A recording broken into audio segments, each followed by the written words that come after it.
Bismillahirrahmanirrahim. Assalamualaikum warahmatullahi wabarakatuh. Semuanya, selamat pagi.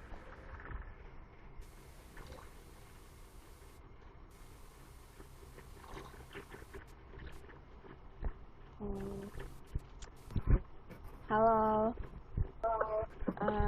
Bertemu dengan saya Vina Hilmanisa di pelatihan kali ini yang berjudul membangun teamwork. Saya minta kalian untuk perkenalkan nama kalian dan kalian dari mana, maksudnya kuliah itu, rumah boleh juga dari mana, prodi apa.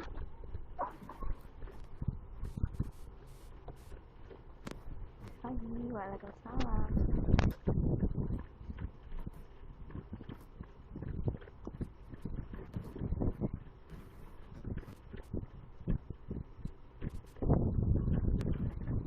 Halo, saya Nadia Fadila dari Universitas Negeri Jakarta, prodi PLS. Oke. Nama adalah Rasati, panggil aja Dinda, dari UNJ Sastra Jerman. Wow. Halo, saya Farhana dari PLS UNJ.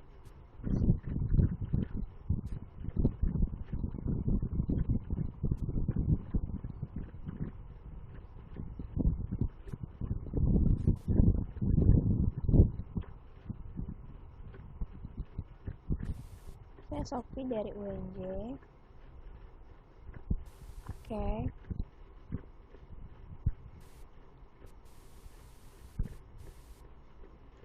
Kira-kira dari semua di sini kalian ada yang pernah buat teamwork gitu nggak, atau apa aja gitu? Yang penting tim, yang berbentuk tim. Pernah nggak?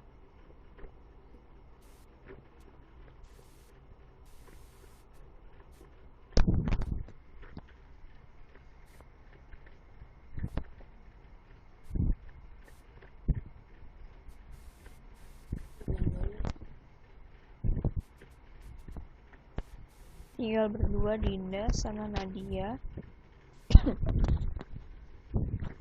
Saat kerja kelompok pernah. Nadia. Yang lainnya? Ada yang pernah membuat tim? Semua gitu. Oke. Selanjutnya di sini ada 5 tahap pembentukan tim. Nih, sebelum membuat pembentukan tim dimulai ada 5 tahap ini. Yang pertama ada forming.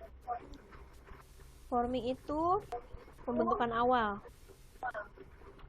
di mana organisasi dan pimpinan baru saja dibentuk, dan yang pimpinan ini baru dipilih gitu dari semua para anggota. Nah, selanjutnya masing-masing anggota mencoba saling mengenal satu sama lain. Selanjutnya dimunculkan unsur pengikat formal yang berupa kesamaan dalam suatu tim, misalnya kayak nama atau ciri khusus lainnya. Selanjutnya di sini dalam masih pembentukan awal ini biasanya komitmen antar anggota itu masih sangat rendah ya, kayak ya karena belum dibuat komitmen nih, jadi masih sangat rendah.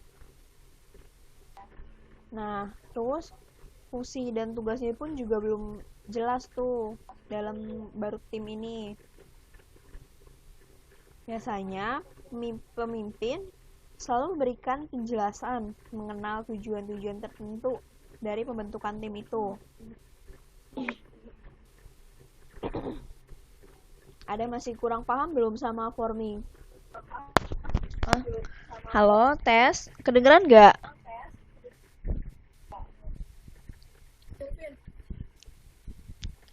Nah, oke.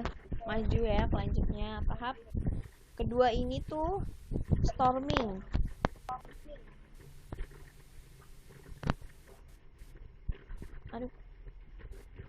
nih. Tahap storming ini biasanya masing-masing pihak sudah mulai mengemukakan pendapatnya. Nah, terus selanjutnya sudah menunjukkan pola kerja dan mulai berani menyampaikan pendapat-pendapat yang biasanya berbeda dengan anggota lainnya. Ini mengeluarkan pendapat dari setiap anggota. Terus mulai terjadi benturan pendapat, penolakan sikap, ketegangan hubungan, penyesuaian diri, dan penyesuaian sikap lebih intensif. Di tahap ini berarti itu ya, udah mulai ada ini apa tuh namanya, cekcok pendapat gitu. Misalnya ada yang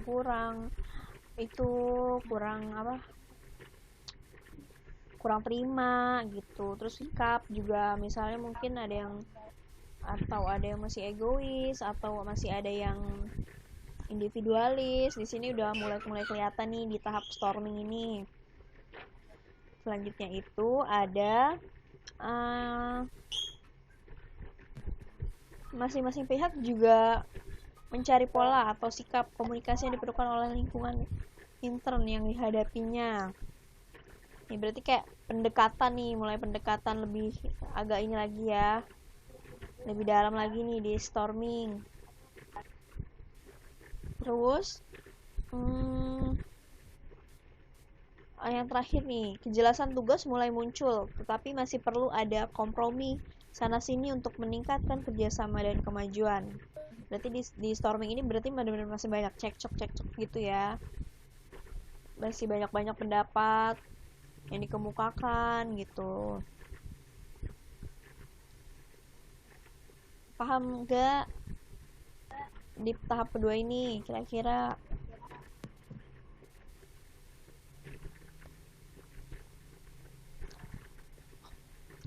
Nih, selanjutnya ada norming atau penormaan. Nih, di tahap ketiga ini norming udah mulai nih tumbuh norma yang diharapkan dan diperlukan dalam berinteraksi dan berkomunikasi dengan lebih baik lagi. Udah mulai nih udah masuk mulai ke norma ya, berarti udah lebih deket lagi nih. Terus penyampaian pendapat, sikap, dan perilaku sudah dapat diterima oleh lingkungan intern. Nih, ya benar nih, ini udah lebih deket lagi, berarti kayak udah sama saling terima pendapat, sikap gitu di lingkungan intern. Terus abis kayak gitu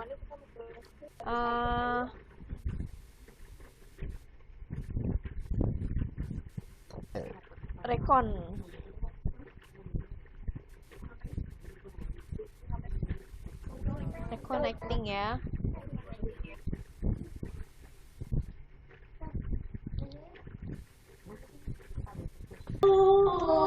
Sebelumnya ini ya, maaf tadi ada kendala.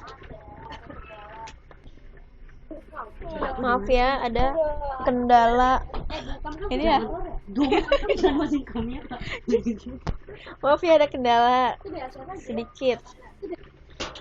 Muka Vina juga nggak ada nih, sebentar ya.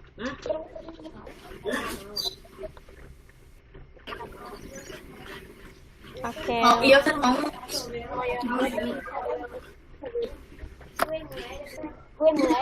Oke nih, udah mulai lagi nih.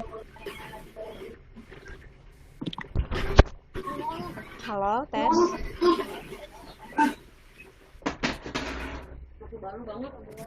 Maaf ya, ada kendala.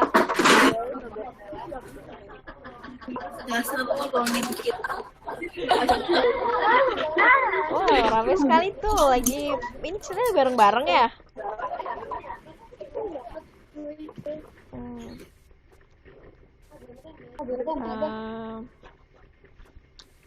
Nah, di tahap norming ini nggak apa-apa kok kalian sambil makan, sambil minum, sambil ya pokoknya ngapain aja ini nyantai.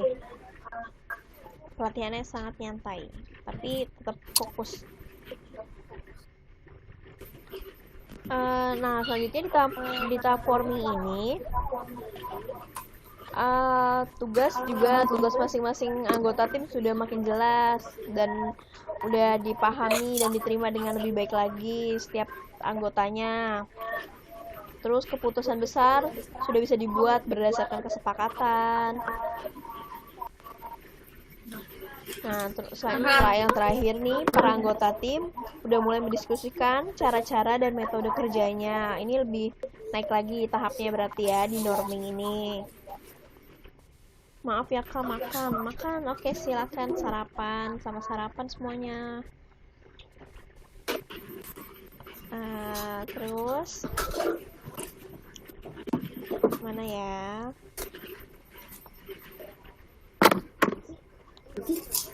Ya, lanjut yang ke tahap keempat, performing atau kinerja.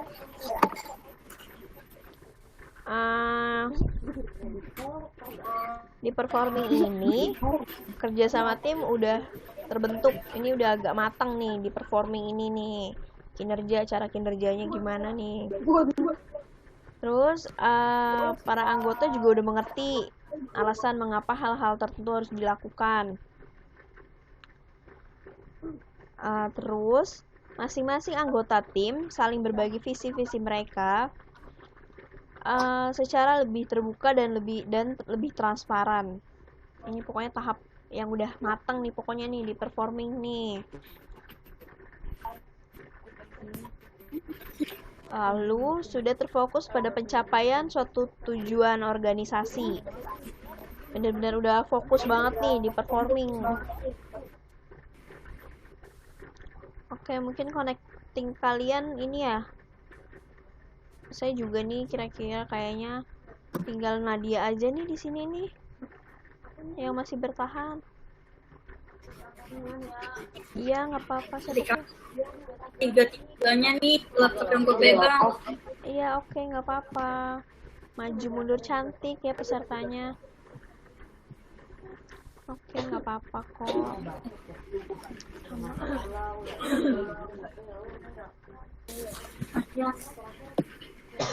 Nih, terus di performing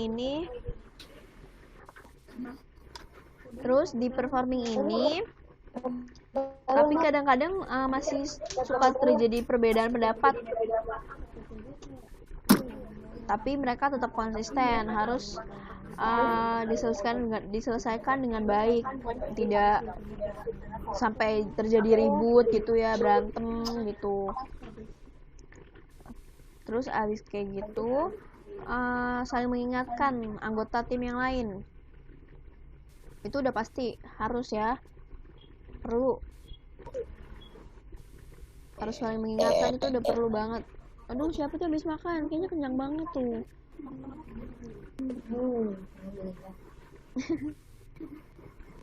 Terus ini. Nah, di performing ini merupakan tahap untuk berkontribusi sebagai pribadi maupun anggota tim dalam pencapaian tujuan organisasi. Ini udah matang nih berarti nih di performing ini. Tetapi masih ada satu lagi tahap, yaitu adjourning, mapan. Ini udah matang nih, benar-benar matang nih. Tadi menuju matang masih yang performing. Di adjourning ini tahap untuk penyempurnaan.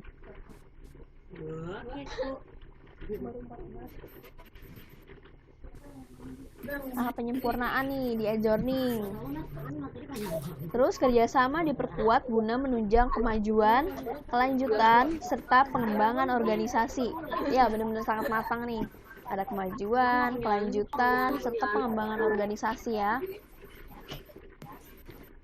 Terus pekerjaan dapat diselesaikan dengan sangat baik. Ini udah tahap terakhir nih, jadi benar-benar matang nih. Pemimpin memberikan penghargaan kepada anggota tim.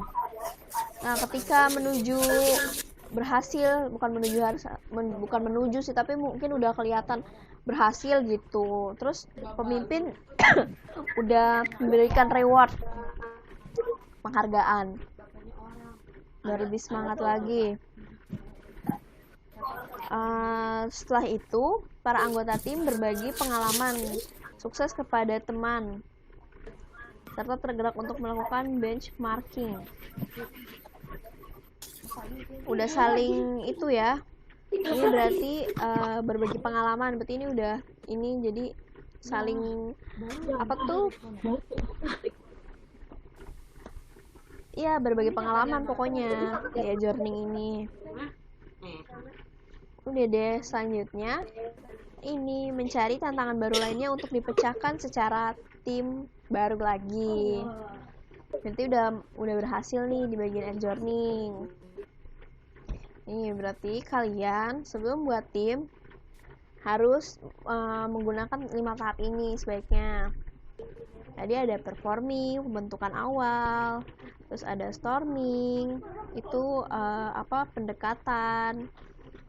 Terus ada forming, norming, itu udah mulai keluar ini. Tadi tuh tumbuh norma-norma yang diharapkan di bagian norming. Terus ada performing, itu udah mateng nih, kelihatan nih, udah mateng. Dan selanjutnya ada di adjourning, tahap terakhir, tahap penyempurnaan. Kira-kira di dalam 5 tahap ini kalian sudah paham atau belum?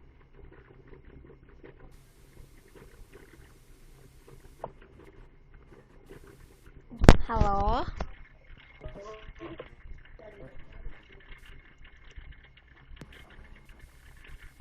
Paham?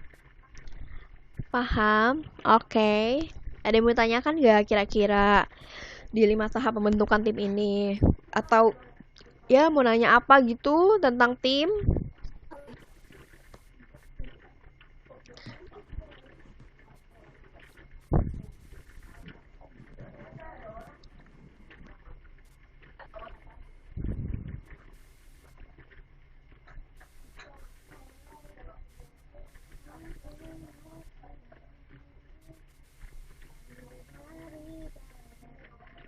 Bagaimana? Ada yang bertanya nih, Nadia.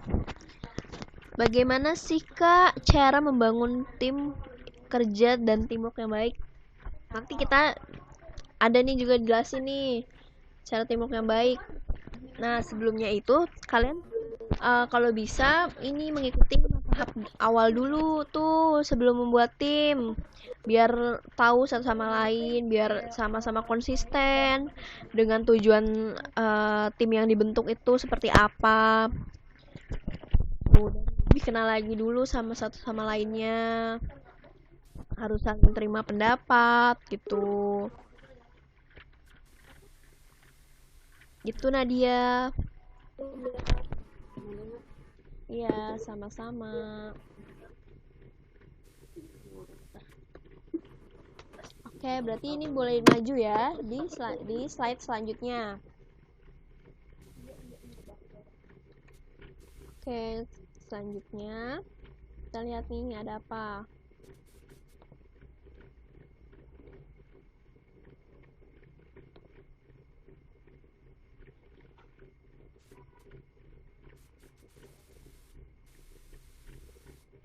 Sebentar ya.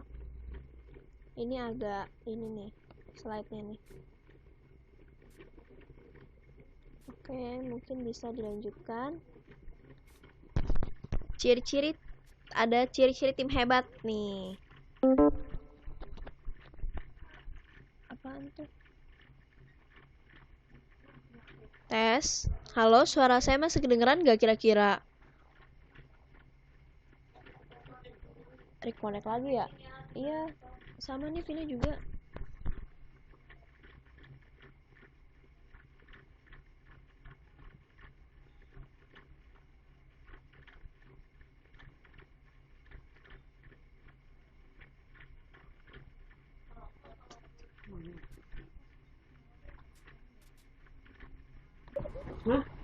Oke. Maaf, ada gangguan. Makan ya Bu. Oke, selamat sarapan semuanya. Nah, kenyang ya. Biar lebih semangat lagi. Oke, di slide selanjutnya ini ada ciri-ciri tim hebat. Ada apa aja nih ciri-ciri tim hebat? Ada 3. Kreatif, konsisten, menghasilkan dengan cepat. Kreatif ini kalian lu nggak on kamera Ben? Iya, Vinanya nggak ada. Iya, Vinanya nggak ada. oh ya muka Vina nggak ada. Sok apa sok ya? Nah, udah mulai muncul Vina. Aku makan ya Bu, jamnya berapa sih? Tetap dengerin dan hatiin kok. Oke.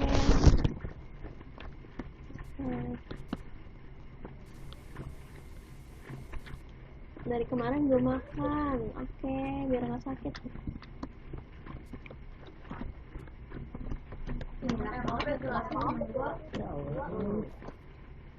Semewah. Oke. Tipe maaf. Semua maksudnya. Denger nggak ya gue ngomong? Ininya di bawah. Headsetnya. Dengar nggak kira-kira? Hah?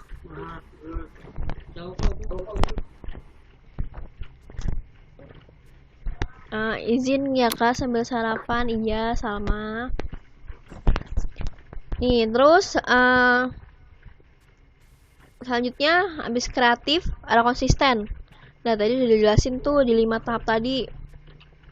Kalian harus konsisten dalam tim tersebut. Terus ketika ada masalah kalian jangan sampai berantem hebat gitu. Mending diselesain baik-baik. Biar tim itu masih tetap berjalan dengan baik gitu. Suatu yang kalian pengen buat gitu, biar berjalan dengan sesuai rencana gitu. Jangan karena cuma berantem 1-2 orang jadi berantakan ya semuanya. Terus menghasilkan dengan cepat. Nah, kayak gini nih. Kalau ada hambatan, misal kayak berantem gitu, itu yang buat lama. Mending selesaiin baik-baik biar menghasilkan dengan cepat gitu. Nah, salah satu faktor yang membuat sebuah tim berfungsi dengan baik adalah partisipasi dari seluruh anggota tim. Nih, kalau salah satu faktor nih ada baru nih membuat tim berfungsi dengan baik. Partisipasi dari seluruh anggota tim. Tuh, partisipasinya ya, harus. Bukan harus ya, emang udah kewajiban. Kira-kira di ciri-ciri tim hebat ini ada yang kurang nggak? Atau gimana, masih paham gitu?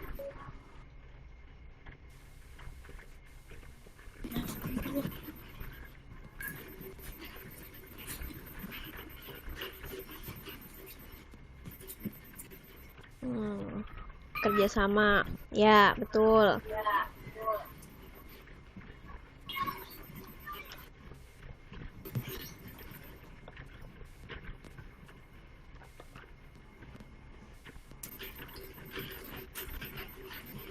Apa nih Dinda? Kak tolong jelaskan lagi dong yang menghasilkan dengan cepat itu kayak gimana? Tadi saya tidak mendengarkan. Dinda Larasati. Sofi saling menerima saran, ya.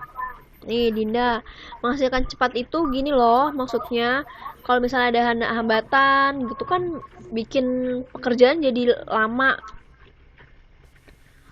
Nah, sebaiknya itu dari anggota tim juga saling mengingatkan atau saling mensupport, saling membantu gitu biar pekerjaan itu juga saling biar cepat gitu. Terus misalnya kayak ada berantem gitu, misalnya ada cekcok dari satu anggota lain ke lainnya itu kalau bisa tuh diselesaikan dengan baik gitu, secara baik-baik. Jangan sampai cuma berantem 1-2 orang tuh malah bikin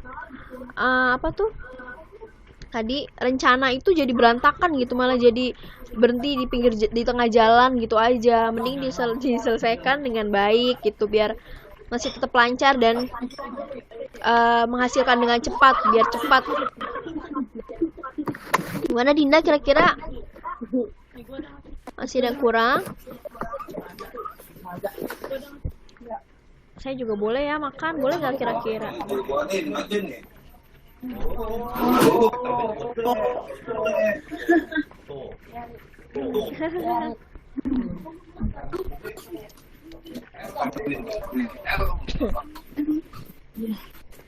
Udah Dinda kira-kira gimana?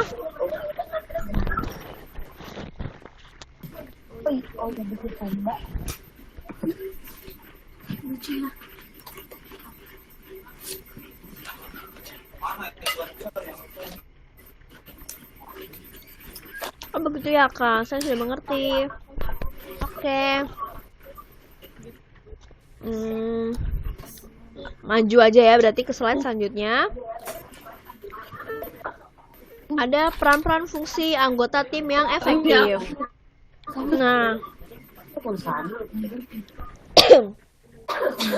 peran-peran fungsi ini ada berapa tuh? Hitung. Ada koordinator, shaper, plan, monitor evaluator, implementer, resource investigator, team worker, dan completer. Nih yang pertama, koordinator. Koordinator. Maksud dari koordinator ini nih peran-peran fungsinya nih. Kepemimpinannya kuat dan dewasa. Kalau peran itu apa sih? Di kata lain, nih di sini ada peran fungsi anggota tim yang efektif. Peran ini maksudnya tugas fungsi anggota tim yang efektif. Nih, koordinator.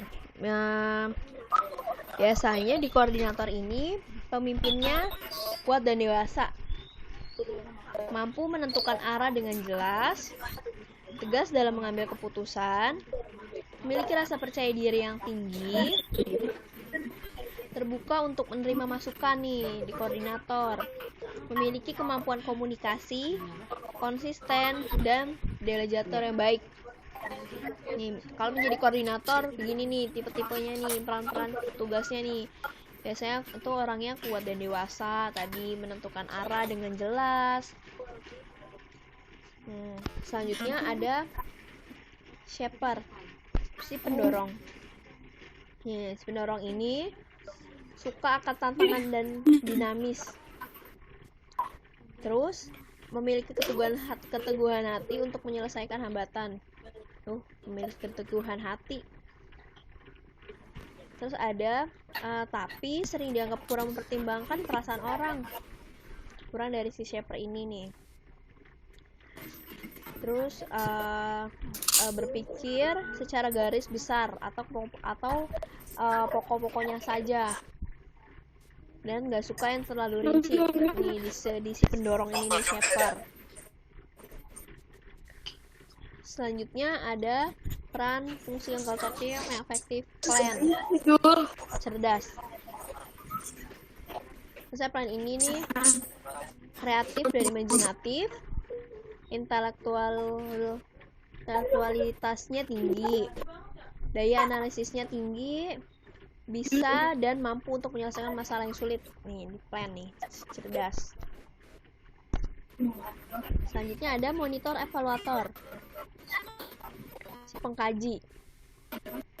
Biasanya si monitor evaluator ini sangat bersifat rasional, terus bersifat hati-hati, kritis terhadap validitas suatu gagasan atau ide suatu perencanaan, strategis melihat semua kemungkinan, memutuskan dengan cepat dan tepat. Ini si pengkaji ini berarti sangat ini banget ya, mengkaji satu anggota lain, harus teliti. Lemah dalam menyampaikan gagasan dan hubungan antar pribadi. Terus selanjutnya ada implementer, si pengimplementasi. Nih, disiplin, tinggi dan konservatif, kuat dalam memegang aturan, mempunyai kemampuan untuk mengatur agar sesuatu berjalan dengan tertib. nalar dan logikanya sangat kuat. Terus si pengimplementer ini bekerja keras yang tidak mudah merasa bosan ataupun cepat menyerah, dan bisa berubah menjadi ide menjadi tindakan nyata. Siapa nih yang pengen jadi implementer seperti ini nih? Terus ada research investigator, si penggali potensi. Si penggali potensi ini semangat kerjanya sangat tinggi, komunikatif dan ekstrovert, memiliki keinginan tahuan yang tinggi, mampu menggali potensi dalam tim, cepat menangkap atau mengembangkan peluang-peluang yang ada dan yang terjadi, dan bila tidak mendapat tantangan, semangatnya akan menurun dan mengendur. Oh, tapi dia malah kalau nggak ada tantangan malah semangatnya menurun nih si penggali potensi nih. Wah. Terus ada tim worker nih, pekerja tim nih. Pekerja tim ini cerdik dan taktis. Kuat dalam hubungan interpersonal, kooperatif serta diplomatis. Pendengar yang baik, tidak suka dengan konflik. Mampu membangun semangat tim dan tidak tegas dalam menentukan pilihan bila terjadi perbedaan pendapat di dalam tim. Kurang dari teamwork ini si pekerja tim. Terus selanjutnya ada completer, si penyelesai. Ini si penyelesai ini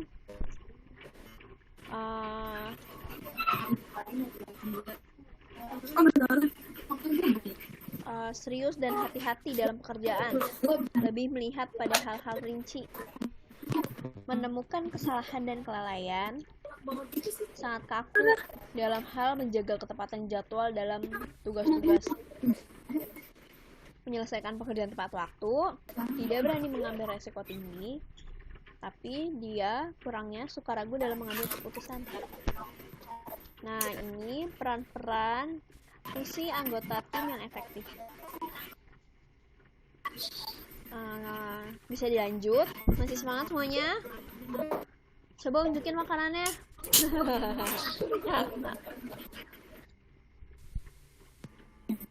Oke banget ya, sambil makan jadi semangat banget. Artinya udah nambah nih potensi. Oke, lanjut. Nih.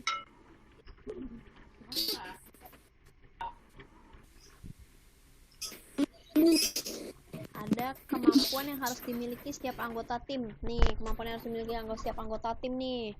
Ya, 6.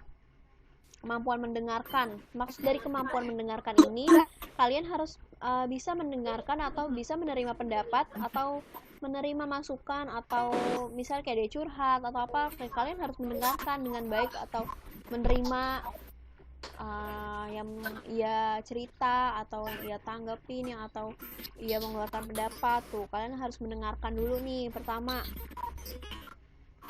Terus kedua, kemampuan mengajukan pertanyaan. Kalau misal kalian ada yang kurang, kalian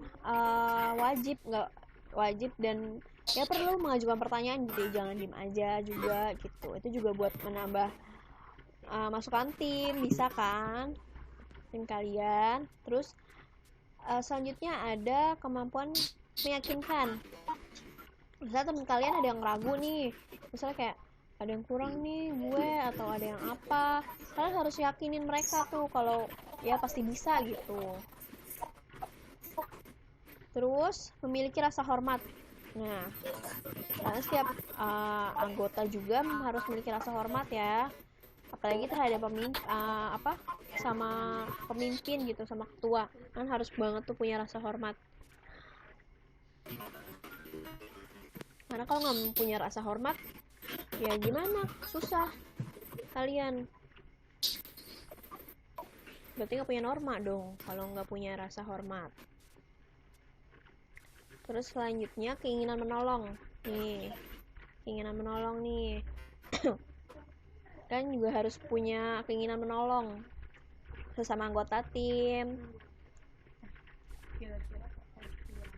Terus selanjutnya keinginan berbagi nih. selain menolong, kalian juga harus berbagi sama setiap anggota tim.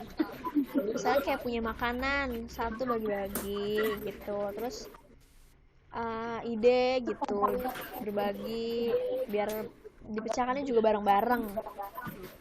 Nih kalian kalau ini punya tim kira-kira kayak gini nih, harus ikutin 6 ini nih.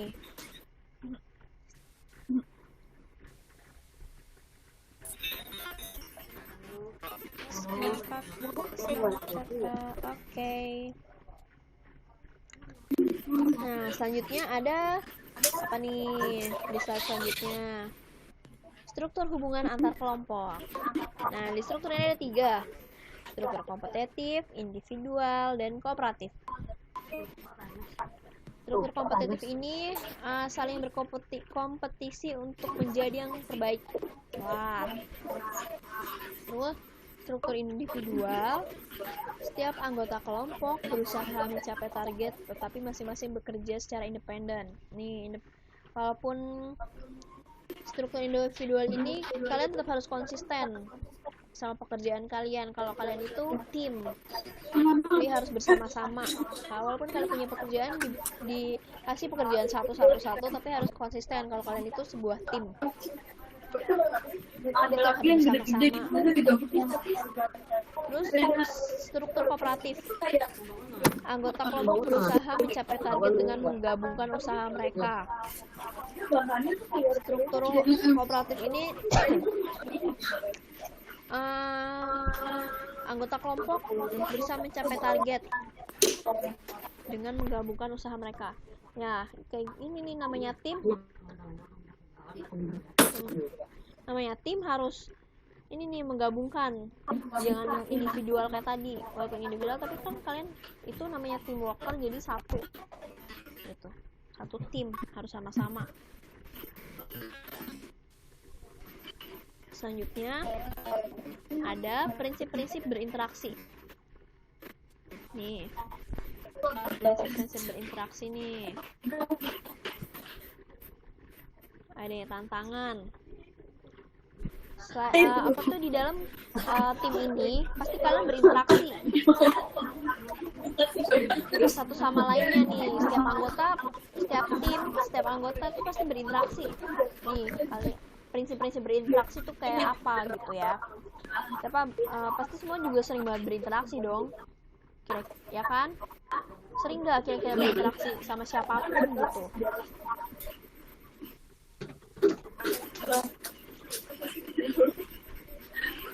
Ya, nggak apa-apa. Dari berdua kan sampai. Nih, prinsip-prinsipnya pertama adanya tantangan. Setiap kita berinteraksi sama seseorang, ada tantangan. Maksudnya ada tantangan itu, misalnya tantangan itu kalian harus kuat. Misalnya orang ini tuh banyak omong gitu, atau omongnya setiap orang berbeda-beda ya. Jadi kalian harus tetap baik menanggapi orang tersebut yang berinteraksi dengan kalian. Namanya berinteraksi adanya kontak lebih satu orang. Ya udah pasti itu namanya berinteraksi lebih dari satu orang. Gak mungkin kalian ngomong sendiri. Berarti namanya bukan berinteraksi, itu lagi menghayal sendiri. Terus adanya kesetaraan atau kesamaan.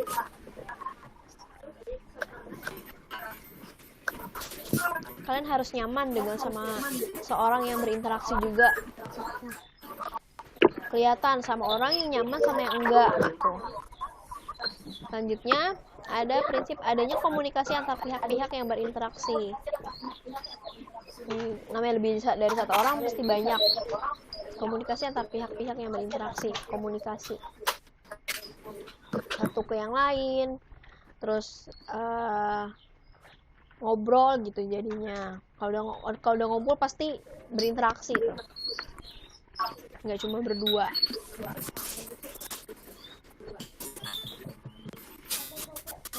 Nih, selanjutnya ada lagi nih peran-peran pemimpin dalam membangun tim yang kuat nih. Peran para pemimpin tuh. Yang pertama di depan memberi contoh. Maksud di depan memberi contoh ini, kalian sebagai pemimpin harus memberi contoh yang baik untuk anggotanya. Jangan yang negatif yang dikasih, tapi sikap-sikap positif yang dikasih ya. Halo semuanya, kira-kira masih semangat? Sarapannya masih nggak kira-kira? Udah kenyang belum yang sarapan tadi pada?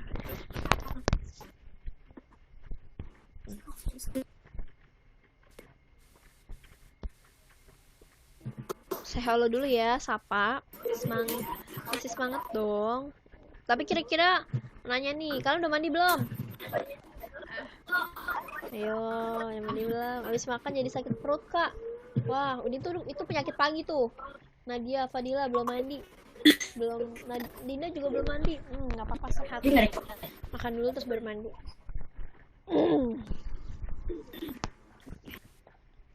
Oke, lanjut ya. Berarti bisa dilanjut.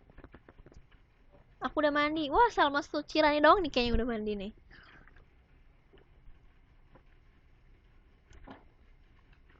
Lanjut ya. Nih, tadi peran pemimpin yang pertama di depan memberi contoh. Yang kedua, bersama-sama bekerja keras. Sebagai pemimpin, kalian juga harus bekerja sama anggotanya. Ya kalau nggak ada anggota, kalian mau kerja sendirian gitu sebagai pemimpin. Kan nggak mungkin. Kalau pemimpin nggak punya anggotanya gitu. Terus memberi dorongan dari belakang. Terus dari memberi dorongan dari belakang ini harus saling support. Kalau kalian sebagai pemimpin gitu, kalian harus saling support untuk anggota-anggotanya tuh, untuk anak buah kalian. Jangan mentang-mentang pemimpin tapi kalian malah nggak memberi dorongan dari belakang gitu, malah kayak masa bodoh gitu. Harus memberi dorongan dari belakang, itu harus banget.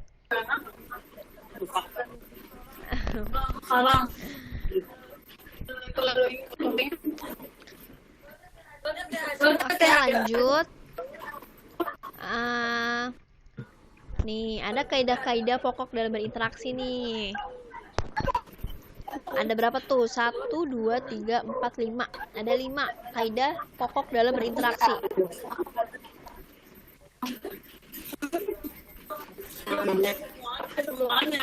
Nih, yang pertama menjaga atau menumbuhkan harga diri. Nih, dalam menjaga dan menumbuhkan harga diri. Kalian harus tetap menjaga sikap, menjaga harga diri kalian dalam berinteraksi sama seseorang, gitu ya. Jangan diri kalian yang negatif dikasih tahu gitu sama orang, kan nggak banget gitu ya. Kalian harus tetap jaga sikap gitu dalam berinteraksi sama orang. Nih, orang juga butuh dihormati dan dihargai untuk dapat termotivasi, percaya diri, berinovasi, dan berkomitmen dengan pekerjaan mereka. Nih, untuk menjaga harga diri seseorang dapat dilakukan nih, ada 3 kiat nih dalam menjaga harga diri. Fokus pada fakta yang ada. Maksudnya fokus pada fakta, ya kalian tidak melebih-lebihkan omongan gitu. Kalian harus fakta gitu, harus fakta tuh asli gitu dari omongan, tidak dilebih-lebihkan atau tidak hoax gitu, hoax. Terus hargai dan dukung orang tersebut. Selain berinteraksi, selain dia menyampaikan pendapat sama kita, selain dia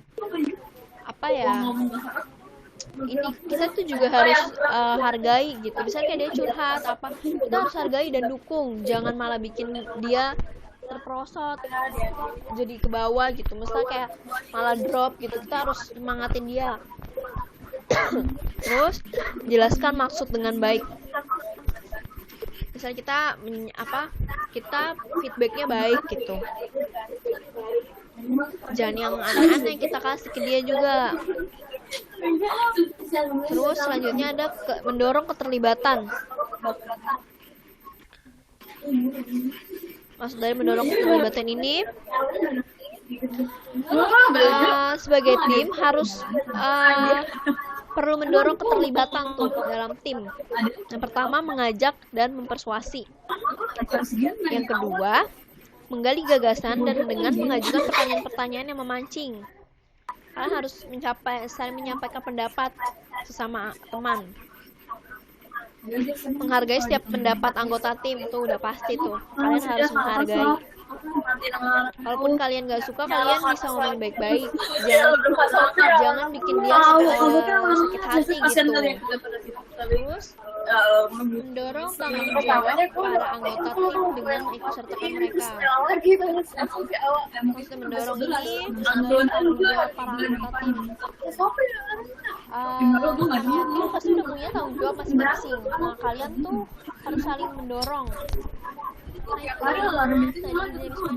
Farhana, nggak apa-apa. Apalagi pas itu, sumpah berdua HP 20 apa maksimal berapa sih?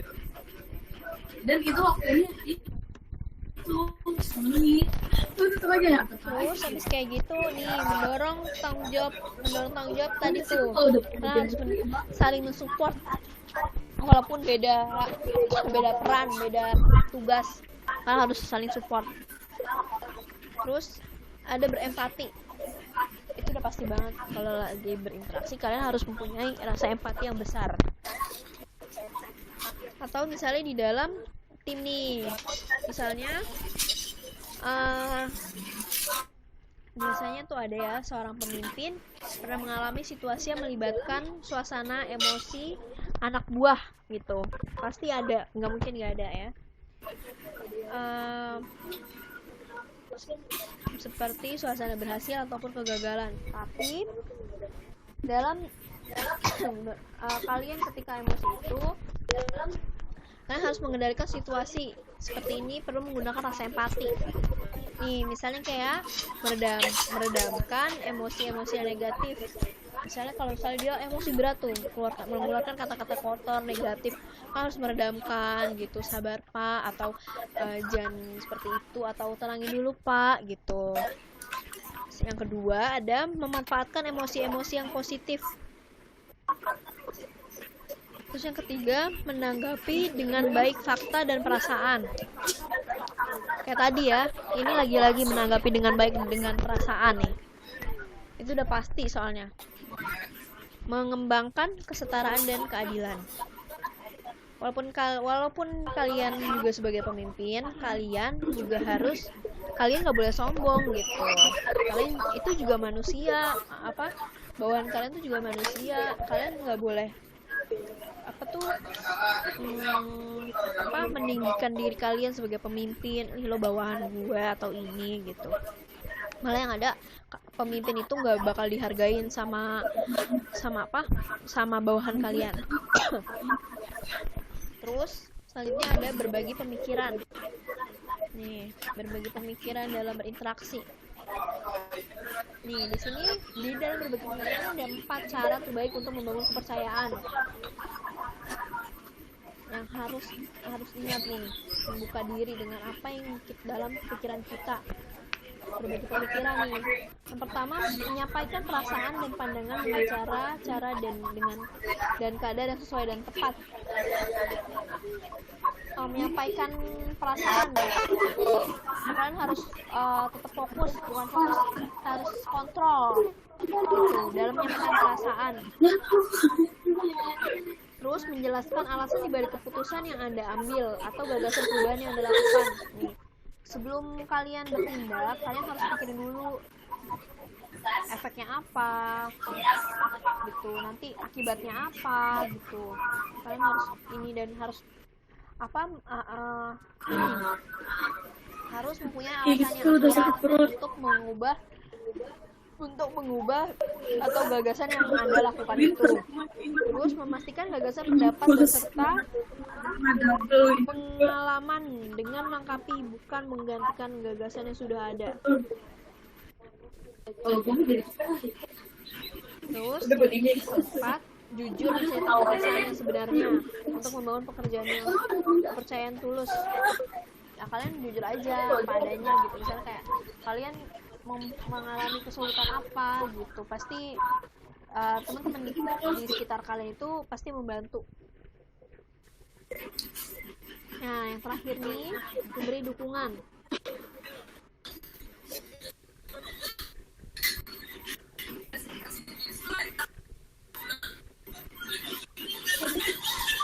Nih, memberi dukungan. Misalnya kita sebagai pemimpin, atau kalian sebagai pemimpin, terus mempunyai anak buah yang salah atau mempunyai kesalahan gitu, kalian bukan malah ngomelin dia gitu, misalnya kamu nggak becus dalam melakukan hal ini, jangan kayak gitu. Kita malah harus dukung, malah menyupport. Kita sebagai atasan tuh harus mempunyai rasa empati yang kayak gitu, harus banget. Kalau pemimpin nggak punya rasa kayak gitu, malah yang kalau egoisnya malah besar dibanding rasa baiknya, itu pasti banyak yang nggak disukain sama bawahan kalian. Malah yang ada bawahan kalian bisa-bisa perusahaan atau rencana yang kalian buat itu bakalan berantakan karena nggak nyaman dengan ketidakperlakuan pemimpin kalian yang seperti itu gitu. Nih, terus harus ada lagi memberikan dukungan, yaitu kayak tadi, untuk berpikir yang tolonglah orang lain untuk berpikir dan bertindak yang benar, realistis apa yang ada, yang Anda dukung, dan jagalah komitmen yang telah Anda kemukakan. Tuh. Hindari untuk mengambil alih. Kalian kalau udah dibagi tugas masing-masing, kalian nggak boleh mengambil alih secara seenaknya tanpa sepengetahuan pemimpin dan kesepakatan bersama. Itu nggak boleh banget. Yang ada kalian nggak disukain sama semuanya, pemimpin, teman-teman kalian gitu. Sepertinya ini kaidah pokok ini penghujung pelatihan kita nih. Kira-kira semuanya ada yang mau bertanya nggak dalam teamworker ini nih, dalam membangun tim? Ada yang mau bertanya nggak? Atau masih ada yang kurang? Silakan bertanya. Aku mau nanya, apa Sofi?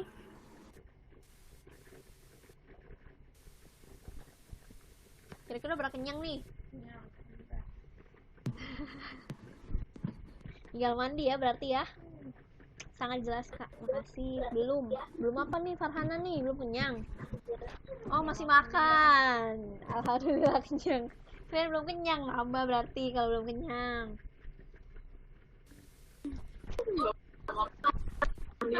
By the way, suaranya dari tadi jelas gak? Dari tadi suara.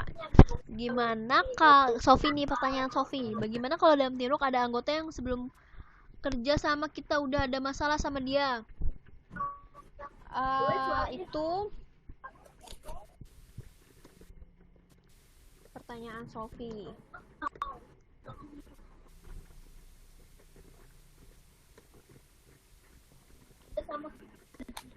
Harus diselesaikan dengan baik. Tahu penyebabnya apa.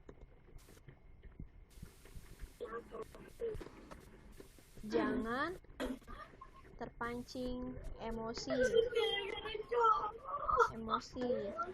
sama yang si dia lakukan, agar tim atau sebuah rencana kalian berhasil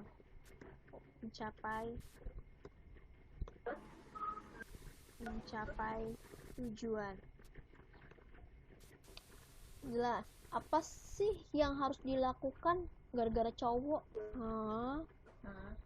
Gara-gara cowok. Masalahnya. Jadi dia nggak ngomong apa?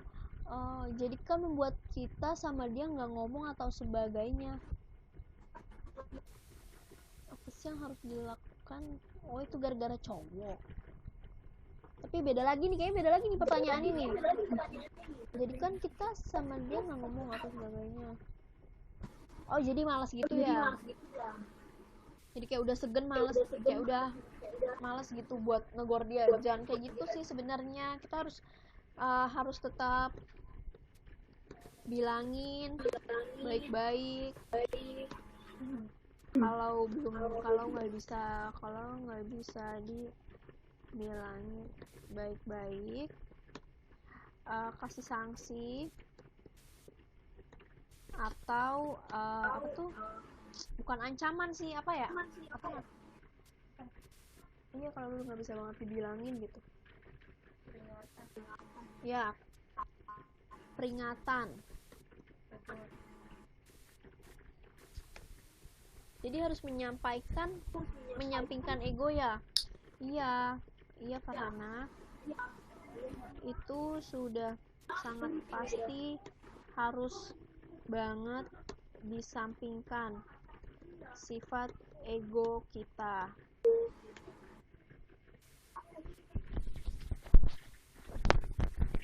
Ada lagi?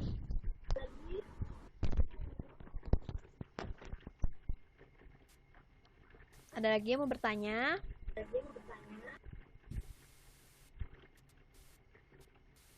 Oke Kak, makasih. Sama-sama Sofi. Yang lainnya, Rani, Nadia, Dinda, Ariferina,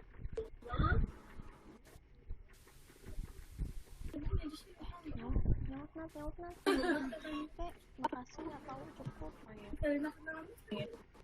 Kalau ada yang kurang bilang ya.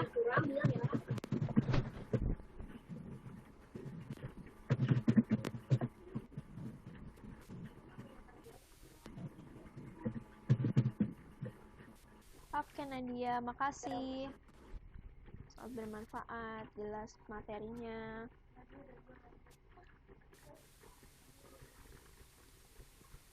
Makasih Kak, sama-sama.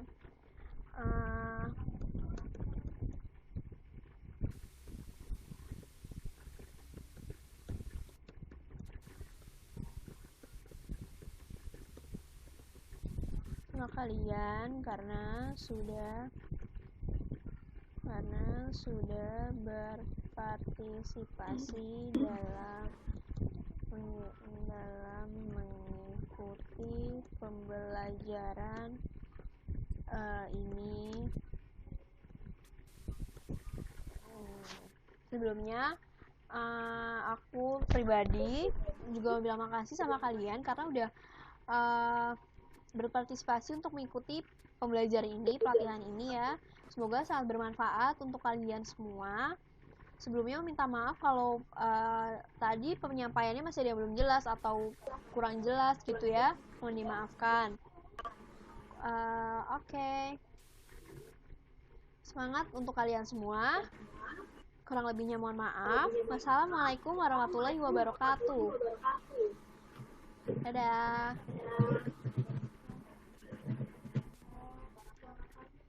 Oke.